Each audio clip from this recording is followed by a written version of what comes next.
इब्दाए इश्क रोता है क्या, आगे आगे देखिए होता है क्या। दोस्तों, voice of Sangeeta YouTube channel में आप सबका स्वागत है। दोस्तों, जैसा कि मैंने पिछले वीडियो में मास्क के बारे में बात करी थी, अभी मैं टॉपिक वही है मास्क। मास्क से बचाओ या फैलाओ, कितना हद तक हम इसमें बच पा रहे हैं। दोस्तों, सबको पता है ऑक्सीजन हम लेते हैं, कार्बन डाइऑक्साइड छोड़ते हैं। अब ऑक्सीजन लेने के बजाय हम कार्बन डाइऑक्साइड ही ले रहे हैं, जो हमारे लिए जहर है। अब आप कई न्यूज देखे होंगे, या हो सकता है किसी के साथ घटना घटी भी हो, न्यूज में हो या किसी से सुना हो, देखा हो कि कई जगह फैक्ट्रियों में या किसी बिल्डिंग में या कहीं ऐसे किसी क्या कहते हैं, किसी के घरों में आग लग गई हो, और आग में कोई बंदा झुलसता नहीं है, आग में जला भी नहीं, झुलसा भी नहीं, कुछ नहीं हुआ, फिर भी वो बेहोश पड़ा मिलता है। इसका रीजन क्या है, सोचा कभी आपने? दोस्तों, ध्यान दीजिए, जब आग लगती है, जला, और वो जो धुआं क्या है, कार्बन डाइऑक्साइड। कार्बन डाइऑक्साइड से जब वहां पे आग लगी है, ऑक्सीजन नहीं जा रही है, आदमी अंदर बेहोश हो गया है धुएं की वजह से, कार्बन डाइऑक्साइड की वजह से। कुछ देर के लिए, आधे घंटे, 1 घंटे के लिए अगर, या 10 मिनट के लिए अगर कार्बन डाइऑक्साइड से आदमी बेहोश हो गया है, हम सालों से जो मास्क लगा के कार्बन डाइऑक्साइड ले रहे हैं, अपने बॉडी को हम दे रहे हैं, ये कहाँ तक हमारा फायदा होगा या कहाँ तक नुकसान होगा, ये आप खुद डिसाइड कीजिए। प्रोटेक्ट करना अच्छी बात है, मास्क उतना ज्यादा भी प्रोटेक्ट मुझे नहीं लग रहा है कि कर रही है, क्योंकि मास्क, हाँ, ये सबको पता है, जैसे कि सर्दी है, जुकाम है, हमें छींक आती है, खांसी करते हैं, या सांस के द्वारा भी जो बैक्टीरिया बाहर निकलती है, जो कुछ दूरी तक होता है, वो मास्क लगाने से आपका वो प्रोटेक्ट कर रही है। बट अगर कहते हैं, ये जो कोरोना के कीटाणु हैं, वो कई घंटों तक जिंदा रहते हैं, तो उससे हमें कहाँ तक ये प्रोटेक्ट कर रही है? 3-3 मास्क लोग लगाए रहते हैं। यार, मैं तो ये कह रही हूँ, कोरोना से मरो ना मरो, मास्क से जरूर मरोगे।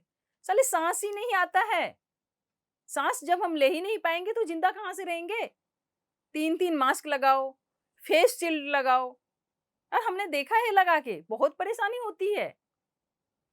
और कोरोना से कहाँ से मर पाएंगे? हमें तो ये मतलब है, मेरा कहना है, कोरोना से मरे ना मरे, मास्क लगा के पक्का मरेंगे। मेरा सीधा सा फंडा है, मास्क लगाइए। जहाँ पे बहुत ज्यादा क्राउड, एक तो कोशिश कीजिए क्राउड एरिया में आपको जाना ही नहीं है, बहुत ज्यादा लोग रहते हैं, वहां पे जाने की क्या जरूरत है? वैसे भी दूरियां बन रही थी, नेट वेट के जमाने में तो ऑलरेडी दूरियां बढ़ ही गई थी। कोरोना ने बेचारे ने अपने सर पे ले लिया ये जिम्मेदारी, ये जो कलंक जो था कि लोग नेट की वजह से, मोबाइल की वजह से, या टाइम की वजह से एक दूसरे से मिल नहीं पा रहे थे, घर में एक दूसरे से नहीं मिल रहे थे, हम लोगों को, दुनिया को अपना बनाने में लगे थे, अपने को भूल गए थे। बेचारे कोरोना ने सारे इल्जाम अपने सर पे रख लिया।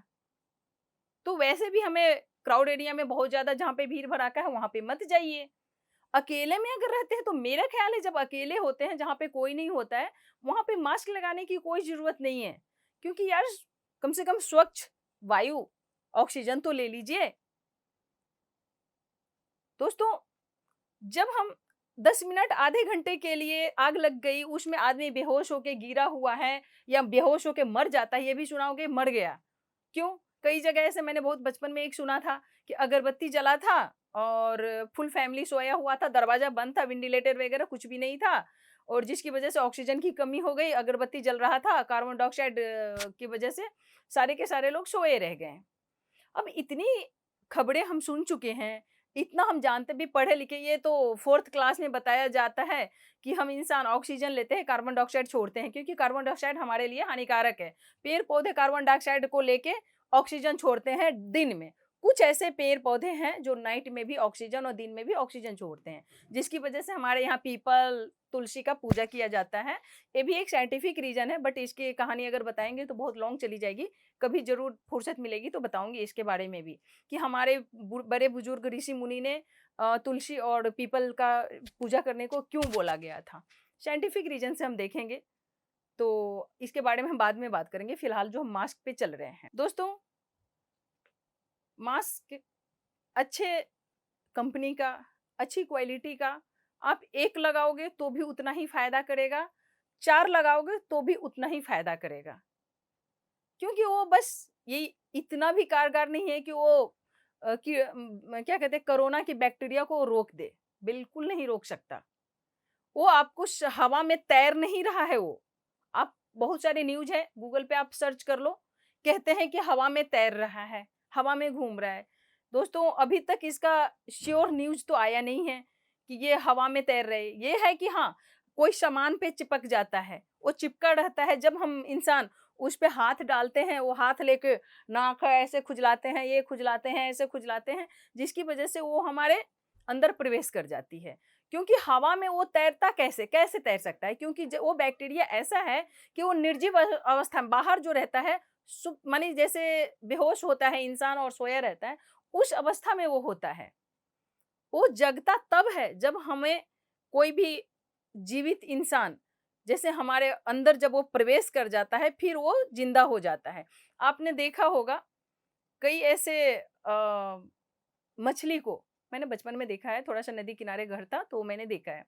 छोटी-छोटी मछलियाँ जैसे अगर बाहर ला दीजिए, बच्चे लोग ऐसे-ऐसे पकड़ के ऐसे कर देते थे बाहर, देखा है मैंने। छोटी-छोटी मछली रहती है, बाहर रख दीजिए, बेहोश हो जाता है।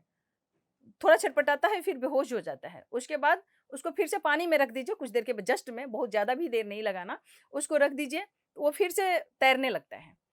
ये बैक्टीरिया भी उसी तरीके का है। ये हवा में तो बिल्कुल बेहोश अवस्था में है, ऐसा नहीं है। वो सामानों से चिपका हुआ रहता है। मान लीजिए जैसे कि ये इस पे चिपका हुआ है। किसी ने छींका, किसी ने खाँसा और जो बगल में कोई ये कर रहा है, नाक खुजलाया, उसको अगर कोरोना है, उसने नाक खुजलाया है, कान खुजलाया है, ये किया है और उसने फिर ये छुआ है, तो वो बैक्टीरिया इस पे पड़ा हुआ है। और इस पे पड़ा है, हम कहीं से आए, ये पड़ा हुआ है, मैंने इसको उठाया, मान लो सपोज इसको उठाया और उस पे लिखना शुरू किया, क्या हुआ? ये बैक्टीरिया हमारे हाथ में टच हुआ। फिर ये हाथ में टच हुआ, उसके बाद हम फिर से कभी आँख खुजला रहे हैं, नाक खुजला रहे हैं, ये खुजला, इसके द्वारा ये हमें अंदर जाती है, ना कि हवा में तैरने के अलावा। तो दोस्तों जहाँ तक मेरा थिंक है, लोगों के बहुत ज़्यादा लोगों के सामने 10 लोगों में भीड़-भाड़ से बचें। कोशिश करें अकेले में रहें और विदाउट मास्क रहें, ताकि खुल के साँस ले पाओ। आप देखिएगा मेरा जहाँ तक जो मेरा आगे का मैं फ्यूचर मैंने गैस किया है, अभी तो 2021 है, 2025 और 2030 इस बीच में पहले तो हार्ट का बहुत ज़्यादा हार्ट और न्यूरो का और कैंसर का था। 2025 और 30 के बीच में सबसे ज़्यादा जो पेशेंट होंगे वो चेस्ट का पेशेंट होगा, पल्मोनरी डिपार्टमेंट पूरा फुल रहेगा। ऐसे भी पहले भी बहुत फुल रहता था, चेस्ट का ये बीड़ी पीने से हुआ, तो ये पीने से, एक तंबाकू खाने से, वैसे भी चेस्ट से लोग चेस्ट के जाके अभी भी मैं एम्स की बात कर बताऊँ, आप एम्स में चले जाओ पल्मोनरी डिपार्टमेंट में, आप वहाँ पे देखोगे सुबह 5 बजे से जो भीड़ लगी रहती है और डॉक्टर जो 8 बजे 9 बजे बैठ जाते हैं, 9 बजे से जो डॉक्टर देखते हैं, 6-7 बजे शाम हो जाती है। ये 2 साल पहले की बात मैं बता रही हूँ। अब पता नहीं अब कितने होंगे। और दोस्तों 2025 और 30 में नंबर 1 अगर कोई बीमारी रहेगा वो पल्मोनरी डिपार्टमेंट में नंबर 1 होगा वो। हार्ट, किडनी, कैंसर, न्यूरो सबको पीछे छोड़ेगा ये चेस्ट। आप ध्यान दीजिएगा। इसलिए दोस्तों दूर रहिए लोगों से, दूरी बना के रहिए, अकेला बैठने की कोशिश कीजिए, कॉमेडी देखिए, बहुत सारे सबके पास में स्मार्टफ़ोन है, कॉमेडी देखिए, टीवी में चाहे तो कॉमेडी देखिए, खुश रहिए, खिलखिलाते रहिए और दूसरे को भी पॉजिटिव एनर्जी देते रहिए। और मास्क लगान वहीं पर लगाएँ जहाँ पे बहुत ज़रूरी है, आप जा रहे हो जहाँ पे बहुत सारे लोग हैं और वहाँ पे जाना आपको ज़रूरी भी है, कोई मीटिंग है, वहाँ पे आप मास्क लगा लीजिए। अकेले बैठिए, अगर आप 10 फीट के दूरी में कोई आपके अगल-बगल कोई नहीं है, तो मास्क लगाना मेरे ख़्याल से ज़रूरी नहीं है। अगर हमसे कोई गलती हो, तो माफ़ कीजिएगा, सॉरी। बट मैंने अपना विचार प्रकट किया है, आप लोगों को कितना पसंद आ रहा है कमेंट बॉक्स में ज़रूर बताइएगा। जय हिंद, जय भारत।